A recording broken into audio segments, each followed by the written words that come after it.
vamos dar continuidade aos nossos vídeos relatórios sobre filtros ativos, mais especificamente sobre o passa alta, Salenky de segunda ordem. O meu grupo é composto por mim, Maria Luísa Lisboa, e pela Marina Santana. Bom, aqui nós temos um breve sumário sobre os tópicos que nós vamos abordar. Então, nós temos introdução, filtros ativos, passa alta de segunda ordem, filtro Salenky, aplicações, pinagem do nosso CI, cálculo, simulação no Proteus, circuito real e diagrama de Bolt.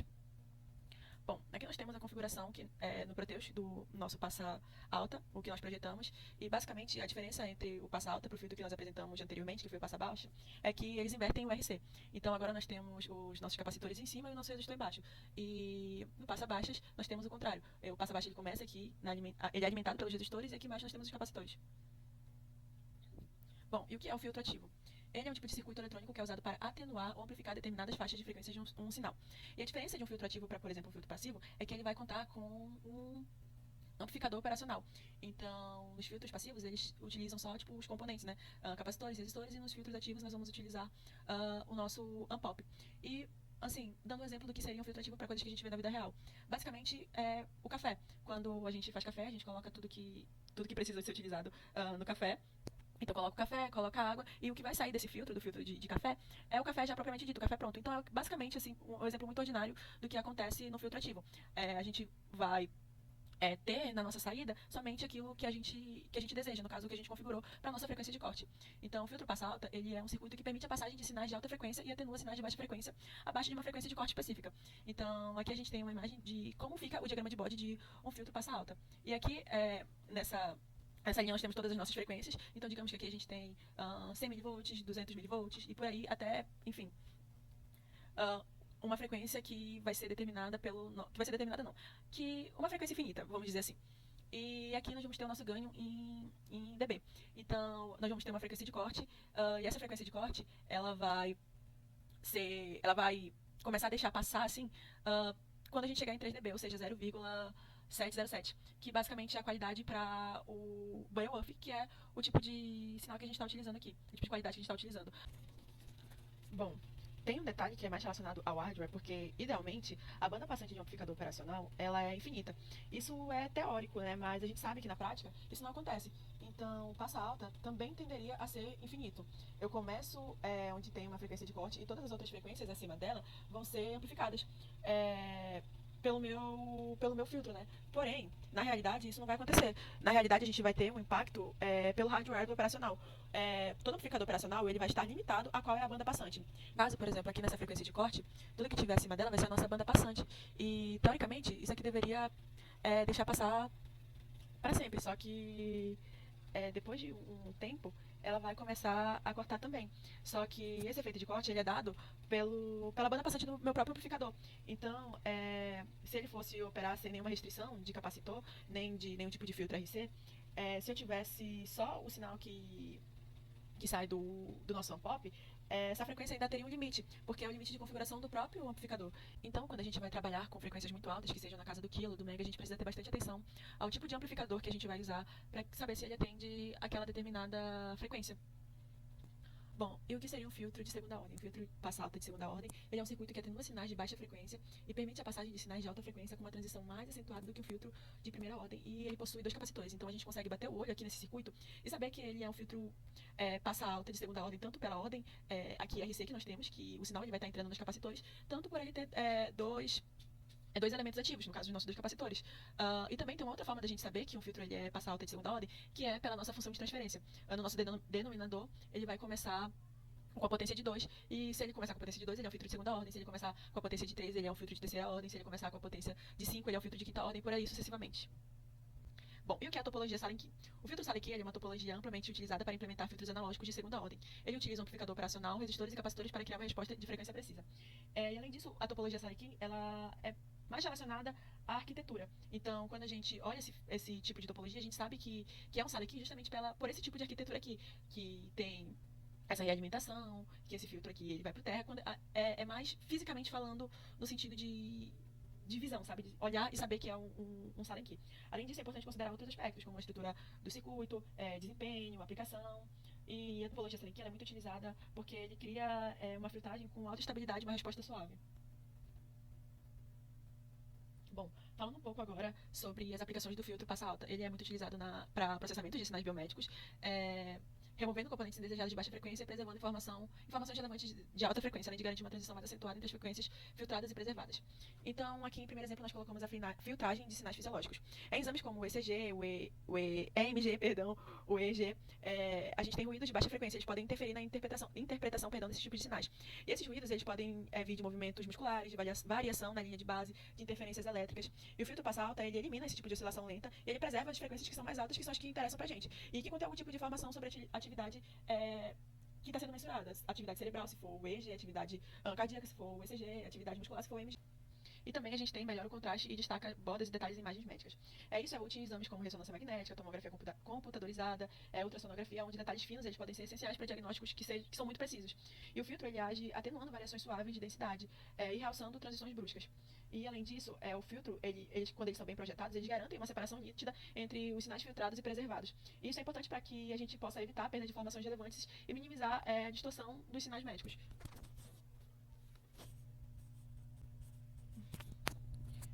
Bom, e por que ele é utilizado na engenharia biomédica? Primeiramente, por conta da maior taxa de atenuação. O filtro de segunda ordem, ele vai atenuar ali na faixa de menos 20 dB. E o filtro já de primeira ordem, ele vai atenuar em menos 20 dB. Então, ele é 2 vezes mais eficiente na remoção de componentes indesejados. Bom, além disso, ele pode preservar informações diagnósticas. Então, os sinais biomédicos, muitas vezes, as frequências mais altas, elas podem conter algum tipo de informação que vai ser importante para o diagnóstico. E um filtro de segunda ordem, ele permite que essas frequências sejam preservadas com a mínima distorção, garantindo uma análise mais precisa. Por exemplo, na eletromiografia, os potenciais de ação do músculo, eles possuem componentes de alta frequência, que são importantes, essenciais, assim, para avaliar a função muscular. E se o filtro ele não for bem ajustado, ele pode distorcer esse tipo de sinal. Ele vai comprometer ali a análise clínica, o diagnóstico, enfim. E bom, aqui nós temos a penagem do nosso CI TL081. É o CI que a gente vem utilizando normalmente. Então, aqui na porta 2 nós temos a nossa entrada inversora. Na porta 3 nós temos a nossa entrada não inversora. Aqui na porta 4 nós temos a nossa alimentação negativa, o nosso VE. Na porta 7 nós temos a nossa alimentação positiva, o VCC. E aqui na porta 6 nós temos a saída do nosso sinal. Bom, para o nosso circuito nós utilizamos um capacitor eletrolítico. E basicamente ele é um capacitor que ele é polarizado e ele é comumente utilizado em fontes de alimentação de circuito de filtragem. E como a gente consegue saber a polarização quais são os terminais desse capacitor? Aqui a gente tem uma linhazinha, então onde essa linha, a perninha que estiver aqui na direção dessa linha, vai ser o nosso terminal negativo. E o nosso outro terminal, consequentemente, vai ser o nosso terminal positivo, que vai ser essa perninha maior. E eles devem ser conectados respeitando esses terminais, respeitando a polaridade deles, para que o circuito funcione.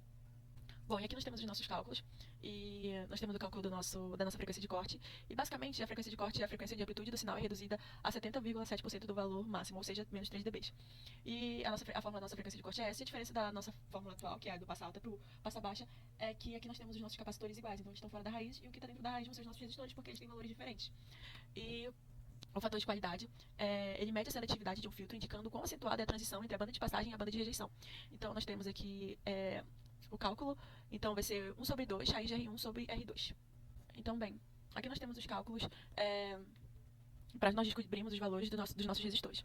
Então, bom, o experimento, ele dava C1 e C2 dos nossos capacitores ele pedia, na verdade, que eles tivessem 100 microfarads e que a nossa frequência de corte fosse em 0,5 Hz, ou seja, 500 mHz. E com isso, nós iríamos encontrar os nossos valores de resistores, tendo sempre em mente que o R1 ele é igual a 2 vezes o R2. Então, nós substituímos os valores aqui na nossa fórmula da frequência de corte para poder descobrir qual seria esse valor de R2. E com isso, nós descobrimos que o valor de R2 seria 2,25 e nós multiplicamos por 2 vezes para descobrir o valor de R1, que seria 4,5 kΩ. E aqui nós temos os nossos valores teóricos. Então, lá deu 4,5 e o valor mais próximo que nós encontraríamos disso no nosso acervo de resistores e capacitores seria 4,3 e 2,2. Então, esses foram os valores que nós procuramos e esses foram os valores que nós conseguimos encontrar na prática. E a mesma coisa para os capacitores. Nós precisávamos de 2 capacitores de 100 microfarads e nós encontramos um de 96,6 microfarad e um de 95,3 microfarad. Bom, e esse é o cálculo que nós fizemos para a qualidade. A qualidade do nosso filtro, como é um filtro Butterworth, ele precisa ter a qualidade 0,707. Para garantir uma resposta perfeitamente plana na banda de passagem, com atenuação suave nas frequências de corte, sem picos ou ressonâncias. Então, nós jogamos na formulazinha da qualidade os valores reais que nós encontramos, os valores teóricos que nós procuramos, e nós encontramos uma qualidade de 0,7, que era basicamente o que a gente precisava. E aqui a gente vai comprovar o valor da frequência de corte real. Então, nós utilizamos todos os valores que nós encontramos. Aqui, no capacitor, nós fizemos uma média dos 2 capacitores. Então, nós pegamos C1, C2, nós somamos, dividimos por 2 e fizemos a média, deu 95,95. E nós colocamos aqui os valores que nós encontramos na bancada para a gente descobrir qual seria a nossa frequência de corte. Eu vou falar sobre a simulação e experimento em sala de aula. Nessa nossa simulação do Proteus, é possível visualizar que é um filtro passa alta de segunda ordem, porque possui 2 capacitores na entrada e 2 resistores, sendo que um dos resistores está indo para o terra. Importante ressaltar que para saber se um filtro é passa alta ou passa baixa, a gente precisa visualizar a posição do capacitor. Esse capacitor está direcionado para a entrada, os dois. Para fazer essa conexão, a gente respeitou a pinagem do TL081 e também a nossa configuração do circuito passa alta. Então, a alimentação negativa está na porta 4, a alimentação positiva está na porta 7. Tem 2 capacitores, sendo que entre os capacitores tem um resistor 2, que está indo até a porta 6. A nossa porta inversora, que é a porta 2, também está indo para a porta 6, porque o ganho é unitário. Então não terá ganho nesse nosso circuito. O capacitor 2 está se conectando com a porta 3 e o resistor 1 está conectado com o capacitor 2 e com a porta 3. E está indo para o terra. O capacitor 1 está conectado com o resistor 2 e também com o capacitor 2. No nosso gerador de função, a gente configurou a nossa amplitude em 1 VPP, ou seja, 1 volt pico a pico, e a frequência ela foi sendo alterada no decorrer do experimento para poder montar o diagrama de Bode e visualizar qual o valor da nossa frequência de corte, em que frequência que os valores irão passar, valores maiores que a frequência de corte irão passar e valores menores que a frequência de corte vão ser atenuados, já que no filtro passa alta são frequências altas que passam e frequências baixas são atenuadas. Esse aqui é o nosso circuito real. Então a gente usou dois capacitores eletrolíticos. Para fazer a conexão deles tem que respeitar a pinagem. Não sei se é correto falar pinagem, mas tem uma posição certa das pernas deles. Então a perna positiva do capacitor tem que ficar direcionada à entrada do nosso circuito e a perna negativa se conecta com outra perna positiva e assim por diante. Então entre os capacitores tem o resistor de 2,21. Esse resistor de 2,21 está indo para a porta 6. E da porta 6 a gente tem esse jump verde que é o nosso sinal de saída. O segundo capacitor, da perna negativa dele, ele está indo para a porta 3, que é a nossa porta não inversora. E da porta 3 está saindo outro resistor indo para o terra, que é o resistor de 4,27. Além disso, nós temos a nossa alimentação positiva, que é nesse jump cinza indo para a porta 7, a nossa alimentação negativa, que é o GP laranja indo para a porta 4, e a nossa terra, que é o jump marrom. As nossas pontas de prova, a ponta de prova para visualizar a entrada foi conectada na porta do capacitor 1, e a ponta de prova para visualizar o sinal de saída foi conectada ao jump verde. Além disso, o nosso gerador de função também foi conectado à perna do primeiro capacitor, já que é a nossa entrada do circuito. Aqui é o nosso gerador de função, configuração do nosso gerador de função, o VPP, que está aparecendo 800 MHz, mas como eu já disse, nós fomos alterando essa frequência para a gente poder visualizar qual seria a tensão de saída. E para a gente achar a frequência de corte, a nossa tensão de saída teria que ser 707 mV, que é nesse ponto que se encontra o menos 3 dB, que é o valor no qual está a frequência de corte, o valor no qual a atenuação ocorre, a atenuação, no caso, a atenuação a valores inferiores a essa frequência de corte que nós encontramos. Pelos cálculos, a nossa frequência de corte foi em 540 MHz e fazendo o diagrama de Bode a gente descobriu, fazendo o diagrama de Bode e no experimento da sala, a gente conseguiu visualizar que a nossa frequência de corte ocorreu em 561 MHz, então foi bem próximo do que o esperado. Aqui é o vídeo no qual a gente está variando a frequência e visualizando a nossa amplitude de saída, nosso pico a pico. E nesse vídeo aqui em específico, a gente está mostrando só valores acima da frequência de corte, né? Tem 700, 800, 900, 1,1 Hz. Então, são apenas frequências que estão passando, são frequências altas acima da frequência de corte que estão passando. Mas a gente também testou frequências abaixo de 540 MHz para a gente poder montar o diagrama. Aqui é o nosso diagrama de Bode, como vocês podem ver, tem valores abaixo de 561, tem 330, valores abaixo de 561. Então, tem 500, 400, 300. E aí a gente foi testando até achar onde seria 707 mV, que é menos 3 decibéis. E a gente conseguiu visualizar isso. Então, a frequência de corte é 561, valores anteriores a elas são atenuados, como a gente pode visualizar nesse gráfico pequeno.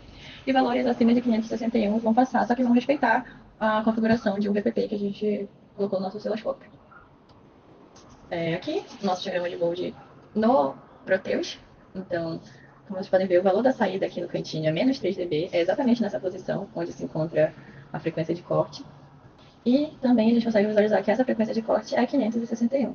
Ou seja, quando a gente configura no osciloscópio 561 mHz, é exatamente o momento que a nossa tensão de saída é 707 mV, que é onde o ganho é menos 3 dB, que é exatamente a frequência de corte. Então, valores anteriores a esse, mais uma vez, serão atenuados, e valores após essa frequência de corte irão passar respeitando a tensão limite que a gente colocou lá, que era um VPP.